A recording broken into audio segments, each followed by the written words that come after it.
Hello viewers, কেমন আছেন? আশা করি ভালো আছেন। আজকে আমি আসছি ইন্ডিয়ান বর্ডারে ট্রেন যাইতেছে। আপনারা হয়তো দেখতেছেন ইন্ডিয়ান ল্যাঙ্গুয়েজে লেখা আছে।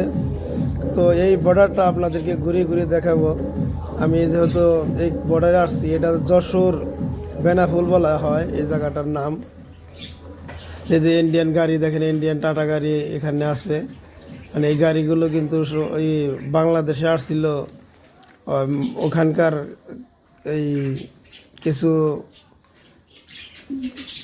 জিনিস নিয়ে আসছিল, হয়তো এখান থেকে যাইতেছে, আমি সঠিক জানি না এগুলোর ভিতরে কি আছে। মানে গাড়ির ভিতরে অনেক জিনিস আসে, অনেক জিনিস এখান থেকে নিয়ে যায়। তো বর্ডার দিয়ে তো সব কিছু মানে গাড়ি ট্রেন চলাচল করে। তো এইটা হলো ইন্ডিয়ান বর্ডারের কাছে, যেহেতু আমি এদের কাছে একটু জিজ্ঞেস করতেছি। তো বলতেছে যে সামনে গিয়ে সামনে গেলেই আমি দেখতে পারবো ইন্ডিয়ার কাঁটাতারের বেড়া। তো আপনাদের সাথে আমি শেয়ার করব কাঁটাতারের বেড়াটা, আর আপনাদেরকেও দেখাবো কাঁটাতারের বেড়া ইন্ডিয়ান বর্ডারে কিভাবে কি সিস্টেম করে রাখছে, সেগুলোই আমি দেখানোর চেষ্টা করব। তো দেখেন, আমরা চলে যাচ্ছি ওখানে, খুব দ্রুত যাইতেছি, মানে খুব তাড়াতাড়ি যাওয়ার চেষ্টা করতেছি। এখান থেকে যাওয়ার জন্য খুব বেশি সময় লাগবে না, অল্প সময়ের ভিতরেই আমরা চলে যাব ওখানে। এই যে কাছাকাছি চলে আসছি ইন্ডিয়ান, সামনে যে ইন্ডিয়ান পতাকা দেখেন, এই পতাকাটা কিন্তু ইন্ডিয়ার ভিতরে, আর আমাদের বাংলাদেশের পতাকাটা কিন্তু এই সাইডে। তো আমরা ওইখানে যাইতে পারতেছি না, তাদের এই সাইড দিয়ে ঘুরে সামনে ওই একদম মেন পয়েন্টে যাওয়ার চেষ্টা করব।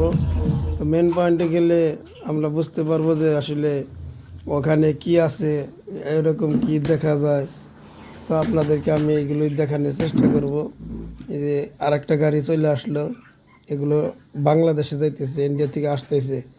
আর এই যে যাওয়ার জন্য দেখে যে অনেকগুলো গাড়ি এক লাইনে দাঁড়িয়ে গেছে, মানে এগুলো কিন্তু ওই চেক করে করে ইন্ডিয়াতে ঢুকাইতেছে, মানে ইন্ডিয়া ঢুকতেছে। ইন্ডিয়ান গাড়ি চেক করা হয়, আবার বাংলাদেশের গাড়ি কিন্তু চেক করা হয়। তো এই যে বাসগুলো, এগুলো বাংলাদেশের বাস। আর ডাইন সাইডে যেগুলো বাসগুলো আছে, গাড়িগুলো আছে, এগুলো কিন্তু ওই ইন্ডিয়ান গাড়ি।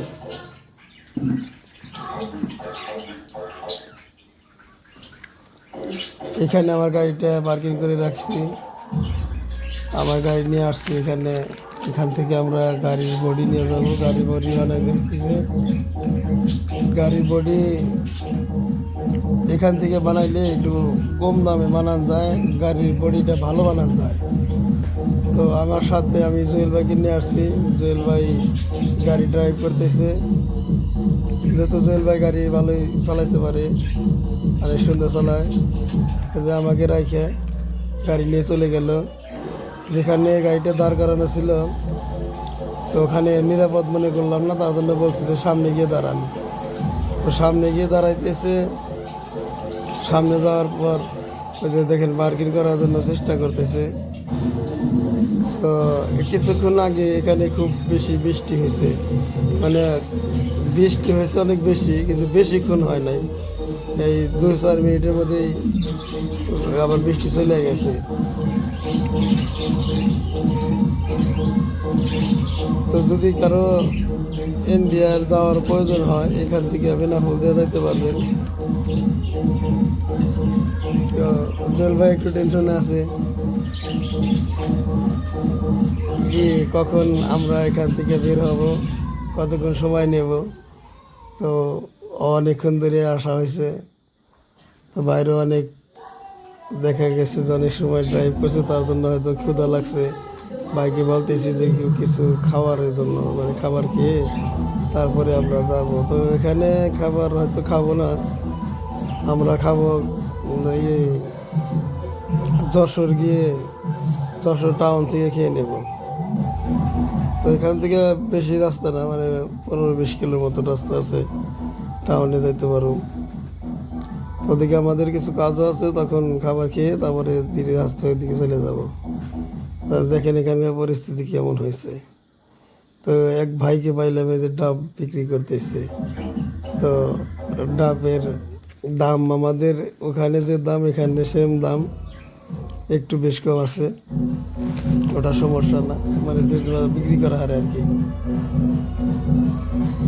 এখানকার গাড়িগুলো কিন্তু অনেক উন্নত গাড়ি, দেখেন এই যে এখান থেকে দূরের রাস্তার গাড়ি একটু ভালো হয়, বাস গাড়িগুলো এখানে থেকে ওইদিকে চলে যাব। এখান থেকে ঢাকার দিকে যাওয়ার জন্য কিন্তু গাড়িগুলো মানে রেডি হয়েছে। আরও অনেক যাত্রী আছে এখানে, সেই যাত্রীগুলো এখান থেকে চলে যাব। তো যাই হোক, আপনাদেরকে আমি যতটুকু পারি দেখানোর চেষ্টা করছি। ভিডিওটা ভালো লাগলে লাইক করবেন, কমেন্ট করবেন, চ্যানেলটা সাবস্ক্রাইব করে রাখবেন। আমি গাড়ির বিষয়ে নতুন নতুন ভিডিও বানিয়ে থাকি। তো ভিডিওর ব্যাপারে যাই বলি না কেন, খাবারের সময় হলে কিন্তু ঠিকই খাবারটা খেয়ে নিন। ক্ষুধার পেটে নিয়ে গাড়ি চালানো কিন্তু সম্ভব না, মাথা ব্যথা করব। আর যদি কারো গাড়ি চালান শেখার ইচ্ছা থাকে তো আমার সাথে যোগাযোগ করবেন। গাড়ি চালান শেখারের আমি শিখাইয়া থাকি, অনেকেই আমি গাড়ি চালান শিখাইছি, আপনারা হয়তো জানেন। তো অন্য একটা ভিডিওতে কথা বলবো।